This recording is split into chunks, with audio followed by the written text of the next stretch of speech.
Hello, my name is Ryan. I'm currently working on a basically 3D model of a dragon picture that I drew in high school year. And this is the dragon picture that I drew that I'm now making basically into real life. And I've been working hard on this for over 3 days now, taking my time. Did kind of wish I went with a slightly bigger wire, but hey, it makes it more of a challenge.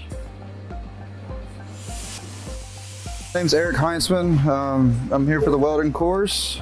I'm working on a wine rack for my wife and just getting the horseshoes cleaned up and getting ready to get it tacked together and get it finished.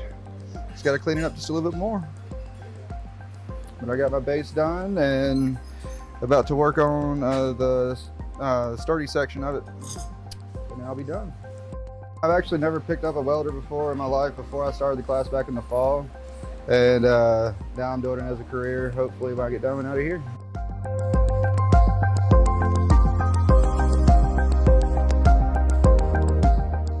My name's Nate Miller, and this is my project. I'm not quite finished with it yet, but I didn't know what to make. Everybody else was making something cool, like some dice and stuff like that. I figured I'd make my mom something. So she can like hang it on the wall, put these trees up on there or something. It was my first project first time actually using the cutting table right here. So that was pretty neat. Figured out how to take pictures off of Google and then upload them onto there and code it all in and everything and get it cut out exactly what I wanted. Now I'm just gonna tack these together, drill a hole so my mom can hang it on the wall.